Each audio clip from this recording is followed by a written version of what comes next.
Terceiro ano, vamos iniciar a semana 3 do PET volume 2. Então vamos às atividades. É um texto retirado do Enem 2016. Leia o trecho abaixo. Esaú e Jacó. Este é o título, tá? Esaú e Jacó. Ora, aí está justamente a epígrafe do livro, se eu lhe quisesse pôr alguma e não me ocorresse outra. Não é somente um meio de completar as pessoas da narração com as ideias que deixarem, mas ainda um par de lunetas para que o leitor do livro penetre o que for menos claro ou totalmente escuro. Por outro lado, aproveito em irem as pessoas da minha história, colaborando nela, ajudando o autor, por uma lei de solidariedade, espécie de troca de serviços entre o enxadrista e os seus trabalhos. Se aceitas a comparação, distinguirás o rei e a dama, o bispo e o cavalo, sem que o cavalo possa fazer de torre, nem a torre de peão. Há ainda a diferença da cor, branca e preta, mas essa não tira o poder da marcha de cada peça. E afinal, umas e outras podem ganhar a partida, e assim vai o mundo. É um texto de Machado de Assis, obra completa, é um fragmento, né? O título é Esaú e Jacó. Epígrafe é um título ou uma frase que, colocada no início de um livro, de um poema, vai servir de tema ao assunto ou então para resumir. E enxadrista é o jogador ou um estudioso de xadrez. Então vamos à questão. O fragmento do romance Esaú e Jacó mostra como o narrador concebe a leitura de um texto literário. Com base nesse trecho, tal leitura deve levar em conta. Mostra como o narrador cria essa leitura aí de um texto literário. Nesse texto, Esaú e Jacó, o narrador ele dialoga constantemente com o leitor. Né? Ele coloca o leitor fazendo parte, né, do texto dele, colaborando, né, fazendo com que este participe da construção de sentidos apresentados no texto. Então, tal leitura deve levar em conta, letra A, o leitor como peça fundamental na construção dos sentidos. Letra B, a luneta como objeto que permite ler melhor. Letra C, o autor como único criador de significados. Só ele que cria aqui ou ele está fazendo algo colaborativo, né? Letra D, o caráter de entretenimento da literatura. Ou letra E, a solidariedade entre outros autores. Ou aqui ele se refere aos leitores. Então, volte no texto, dê uma lida e tente encontrar a resposta correta. Número 2, Enem 2014. Leia o fragmento abaixo. Nunca tinha ido ao teatro, e mais de uma vez, ouvindo dizer ao Menezes que ia ao teatro, pedi-lhe que me levasse consigo. Nessas ocasiões, a sogra fazia uma careta, e as escravas riam à socapa. Ele não respondia, vestia-se, saía e só tornava na manhã seguinte. Mais tarde é que eu soube que o teatro era um eufemismo em ação. Menezes trazia amores com uma senhora separada do marido e dormia fora de casa uma vez por semana. Conceição padecera, a princípio, com a existência da comborça, mas afinal resignara-se, acostumara-se e acabou achando que era muito direito. Então também é um texto de Machado de Assis, né? No fragmento desse conto de Machado de Assis, ir ao teatro significa ir encontrar-se com a amante.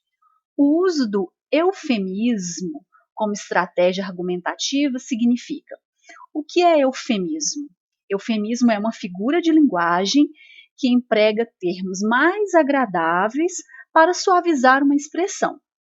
Por exemplo, tem gente que não gosta que o chame de mentiroso, né? Tem pessoas que não gostam. Mas se eu falo assim, você mentiu, eu posso, ao invés de falar você mentiu, eu posso falar você faltou com a verdade. Então, esse faltou com a verdade é uma forma mais branda de eu dizer que a pessoa mentiu. João morreu. morreu pesado, né? Eu posso falar, João partiu desta para melhor. Também é uma forma de abrandar aí o sentido do verbo morrer. Então, o uso do eufemismo como estratégia argumentativa significa: letra A, exagerar quanto ao desejo em ir ao teatro. Letra B, personificar a prontidão em ir ao teatro. Letra C, esclarecer o valor denotativo de ir ao teatro. Denotativo é o sentido real. Letra D, reforçar compromisso com o casamento.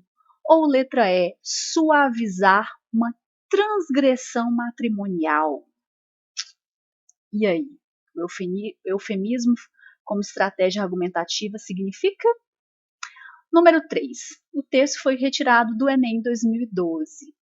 Ele era o inimigo do rei, nas palavras de seu biógrafo, Lira Neto. Então, Lira Neto escrevia sobre José de Alencar.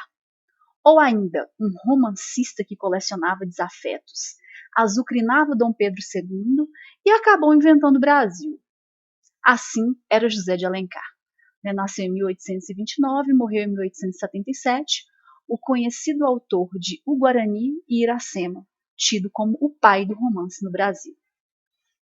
Além de criar clássicos da literatura brasileira com temas nativistas, indianistas e históricos, ele foi também folhetinista, diretor de jornal, autor de peças de teatro, advogado, deputado federal e até ministro da Justiça. Para ajudar na descoberta das múltiplas facetas desse personagem do século XIX, parte de seu acervo inédito será digitalizada, ou seja, as obras, do José de Alencar serão digitalizadas, serão guardadas, armazenadas em arquivos, para serem usados pela internet, computador.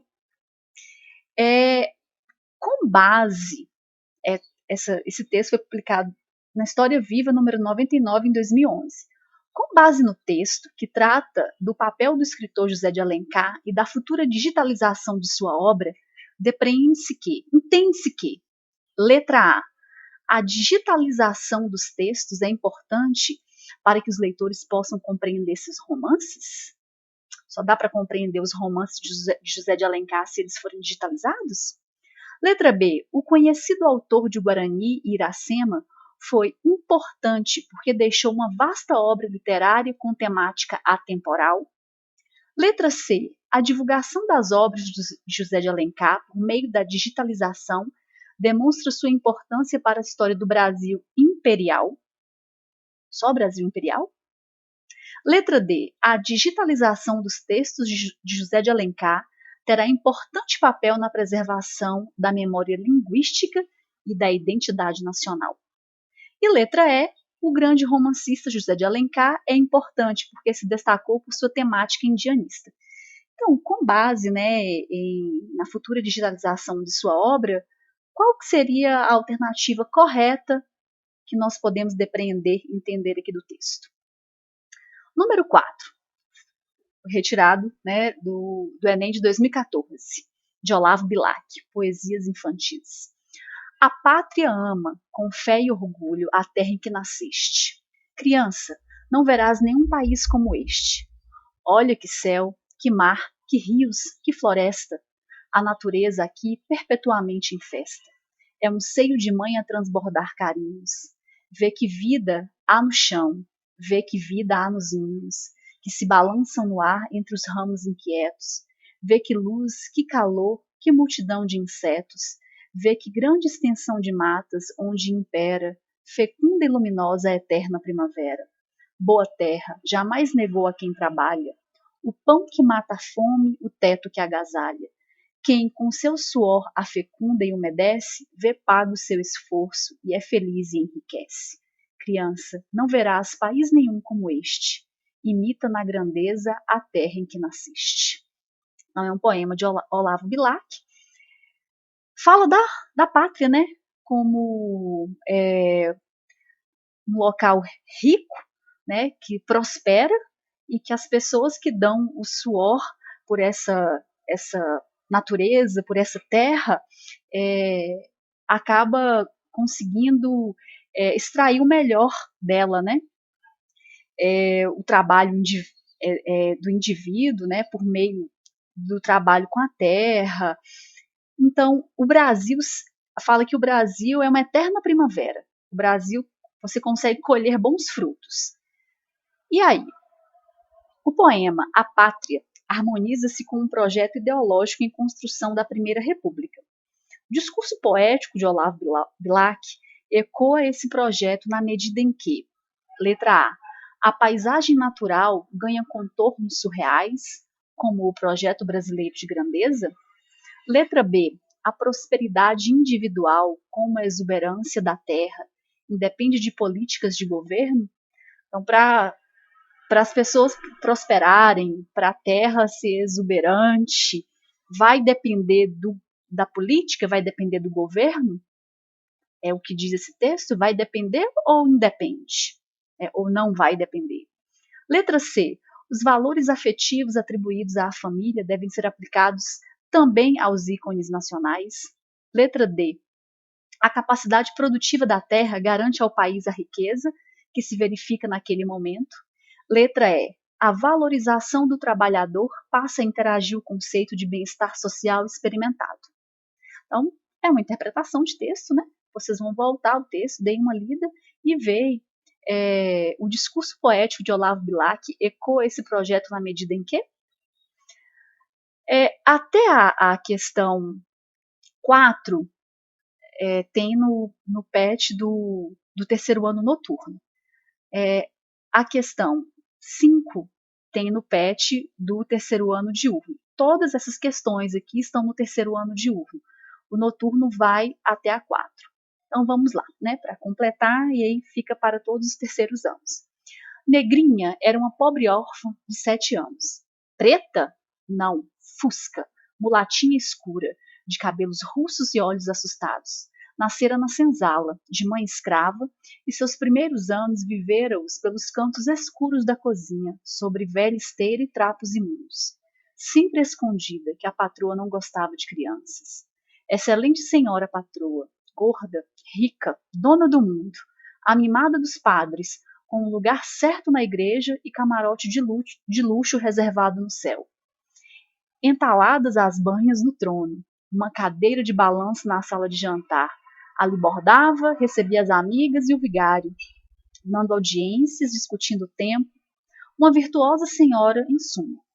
Dama de grandes virtudes apostólicas, esteio da religião e da moral, dizia o reverendo. Ótima, dona Inácia, mas não admitia choro de criança. Ai, punha-lhe os nervos em carne viva. A excelente dona Inácia era mestra na arte de judiar das crianças. Vinha da escravidão, fora senhora de escravos, e daquelas ferozes, amigas de ouvir cantar o bolo e estalar o bacalhau. Nunca se afizera ao regime novo, essa indecência de negra igual. Então é um texto de Monteiro Lobato, Negrinha, os 100 melhores contos brasileiros do século, Rio de Janeiro, Objetiva 2000, é um fragmento, né?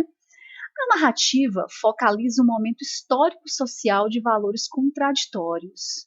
Essa contradição infere-se no contexto pela letra A, falta de aproximação entre a menina e a senhora preocupada com as amigas.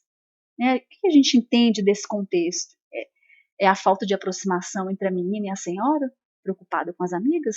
Letra B, receptividade da senhora com os padres, mas deselegante com as beatas?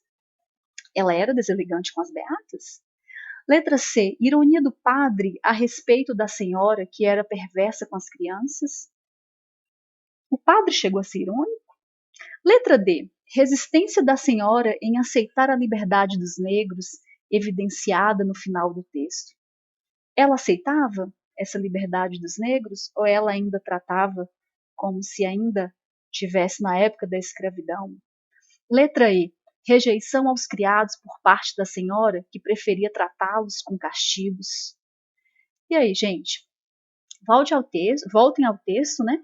E deem mais uma lida e tentem inferir qual que é a resposta correta. Então, alunos do terceiro ano, espero que vocês estejam bem e espero que os vídeos estejam ajudando vocês a compreenderem um pouco melhor as atividades, tá?